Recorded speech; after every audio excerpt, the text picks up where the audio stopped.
So let's move on to our next question. So this is more about leadership style. So I would like to know about your leadership style, which one you adapt to. So I would say, I would hope my leadership style is inclusive and collaborative. And the reason I say that is as I've grown in my career and I started to go into leadership opportunities, um, working with individuals, I think it's really critical to seek feedback and to ask people, their opinion, what's your strengths, areas for development, to be able to hone your skill set. And what I always remember is I'm a problem solver. I like to be able to, look at a problem, parcel it down, look into what's causing it, and solve the problem. I think a lot of us are like that, which is good. But it doesn't mean that the way you've solved the problem is actually the best way. And I do remember a project manager once saying to me, Naomi, you're great as a leader and you solve problems really well. However, you don't engage with other people and you don't ask for contributions. And so maybe you need to reach out to individuals and listen to their thoughts and their ideas, because although you solve the problem, how do you know it's the best way? And that really resonated with me because I thought I was doing a good job. I was like, solving all of this. And I thought, but actually, as a leader, you're quite right. The leader is not the person with all the solutions. So from that day, I really started including people into that process and listening to their thoughts, their advice, and and encouraging them to help solve the problem. Sometimes it would still be my vision, other times it was other people's or a combination. So I think I've also seen other areas where somebody is collaborative, you actually get the best results because, you do need to negotiate sometimes. Sometimes you have to be quite strong about something. But I think if you can get people on board with your vision at least and include them, then you tend to get, better results. So yeah, that would kind of be what I've tried to strive as a leader, is to be quite inclusive and certainly collaborative, especially in our business where we have other functions. Decisions you make can affect other people. So you really want to get them on board and work with those individuals to bring them on board. Thank you so much. Let's delve into a little bit more tricky question. Can you share an example of a challenging leadership situation you faced and how you handled it? I think we've all had those recently. I mean, we all know that, over the years, we've had many challenges. We've had challenges with COVID, where, we did see a number of other companies be impacted by COVID from the standpoint of that the sales were not coming in. They had to, impact staff, and even outside of our industry. We were very fortunate here at PPD in order to have a large amount of work come in from a COVID perspective, and we were able to keep people employed. But in doing that, one of those biggest challenges is there was a lot of work to do. And so we had to motivate and continue to motivate staff to bring in their best every day when, you're also dealing with their at-home personal things. There's a lot of our staff were also being teachers at that time because remote learning was very clear. So it's working through those challenges. And then on the backside of that, we have been in a microeconomic situation across the globe, and that has really affected us. And, so I think that's some of the challenges is that we are facing. And as a leader, you have to recognize that those challenges are there, but also try to continue to motivate staff when there might be different types of motivation that has to take place. It might not all be monetary, might not all be promotions, but it's development opportunity. So I think that has been the most challenging time. and then, you know, we're still continuing in a challenging time as our industry is changing with the introduction of AI ML, and what does that mean, and the nervousness of the staff of, you know, will AI ML ultimately take their job? So I think those are some of the biggest challenges that I've faced and will probably continue to face as a leader. Right. I mean, I completely have seen you push us to adapt to different approaches during those challenging times, the pandemic that you described, and the adaptability that you were just talking about as something that I have learned from you. And we are actually reading it in our books as well, like, you know, the two books that mainly Eikenberry and the North House specifically talks about how leader needs to change with the time and be adaptable. So yeah, thank you so much for, you know, pushing us through. And, you know, you are an institution where I learn practically, and then I'm learning now from books. So the next one is adaptability. Can you discuss a time when you had to step outside of your comfort zone to address a new challenge or opportunity, and how did you approach it? So presenting, I think I mentioned before, so when I started at PPD specifically, I came in as an associate director in data management, and I represented, we used to have a European SLT, because at that point we weren't fully global. So I used to manage the European part of data management. Obviously, Tom did the US piece at the time. So I was like a senior representative on this European senior leadership team. And what we wanted to do there was really engage with individuals, do some presentations so that they would understand what we were doing, where the business was going. So we would do these road shows, and because there's quite a lot of countries in Europe, it meant a bit of travel, and we'd have each of the senior leaders would, you know, maybe pick areas. They would choose to go to certain countries, and then you would go and present. And it sort of made sense picking countries where you had a team so that you got to tie the visit in nicely. I don't like presenting. You know, it's not natural for me. I get very nervous, and I thought, okay, oh my goodness, I'm being asked to do this. What do I do? What I did do was I did speak to two individuals who, for me, were very impressive presenters. They were very natural. They didn't read off slides. They knew their topic. They just came across really well. And I'm like, okay, how did they do that? And I sat down and sort of interviewed them and just asked, how do you present so effortlessly? You know, what do you do to prepare for it? And that was very invaluable because it gave me some confidence. I'm not saying the first few times I did it that I felt confident, but I went in there, and a lot of it was, don't memorize, understand the topic, but give it your own flavor. If you try to memorize something, you're going to forget, you're going to worry more about what it is you were to say next. Think about the topic and just think about it in your own terms and words. And I think what was interesting about it, because it was internal, presenting externally can be easier because they don't always really know the answer, but internally they know exactly what you're saying, whether it's right or wrong. So it is that little bit more nerve-wracking.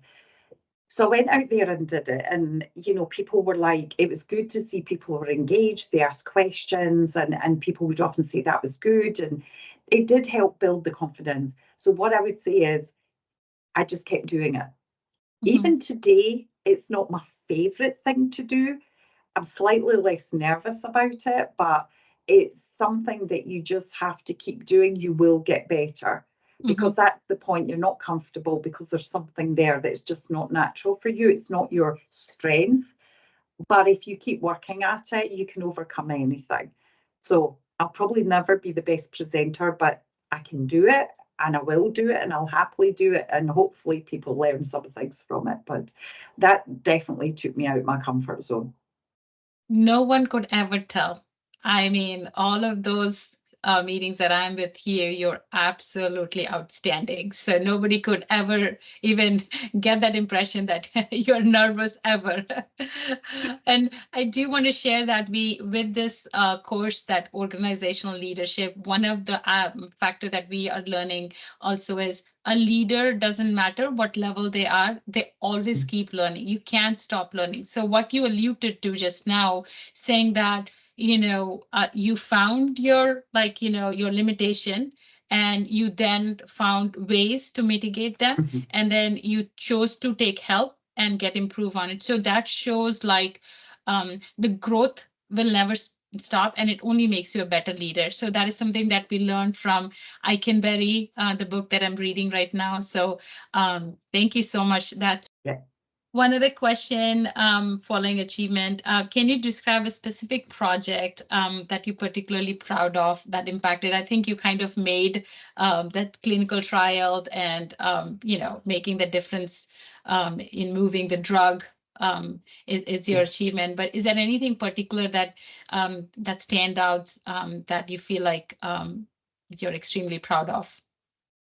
So again, something else was when I moved over to the RSMM group, the centralized team. I think what was interesting there was, so I went into the leader position. I had a really good team that reported directly into me. It was we had a large team of, I think it was about 1,300 employees overall across the sort of 3 locations. But I had a really good team structure who really helped me with the journey. But I think what was interesting was quite early on because I was naive to some of the processes, I had a lot to learn, but it also meant I was asking questions that other people didn't think of asking.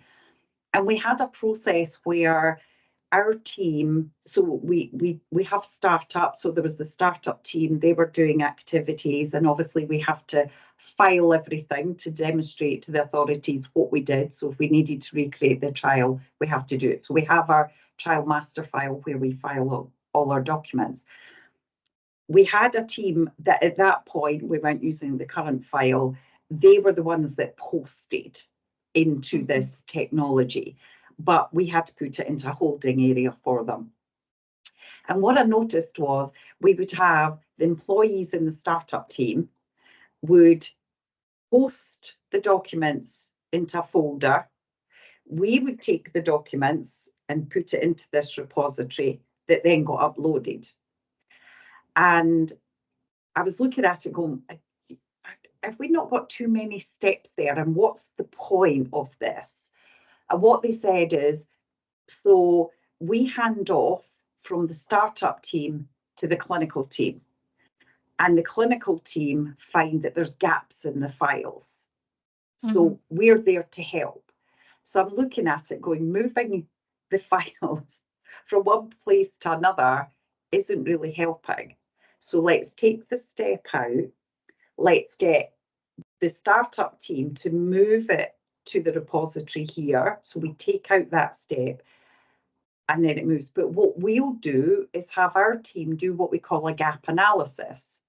So what we'll do is a week before the handover is we'll check the file and say, what's missing? And then we'll feed that back to the startup team and say, these documents are missing, you need to get them in.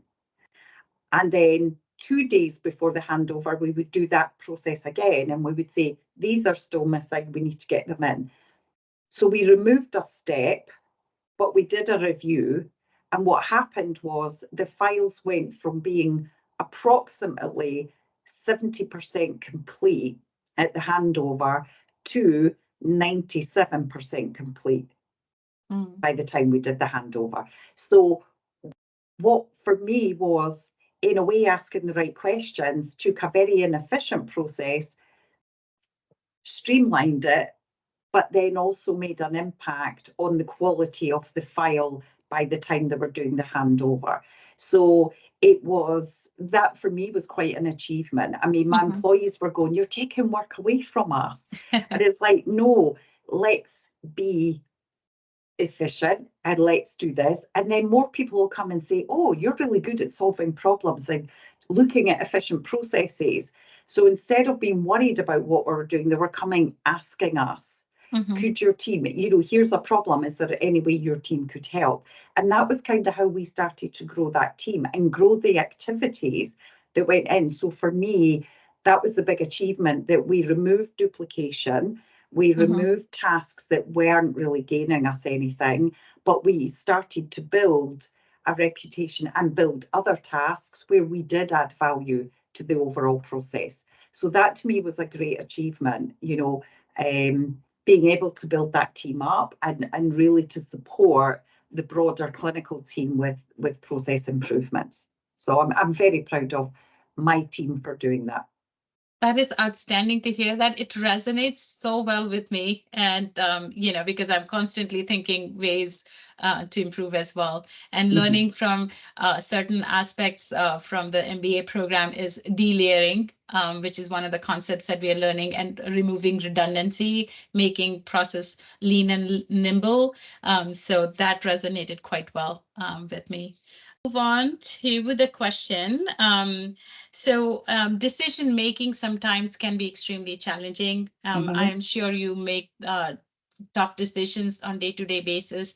What kind of approach do you take when you're making a decision, and the impact a decision may have, negative or positive? How do you handle that? Yeah, so over the years, I've had to make a lot of difficult decisions. Some of them have to be made very quickly. And I think making some of those decisions very quickly is, you have to really just go from your experience to date, and your knowledge to date about things.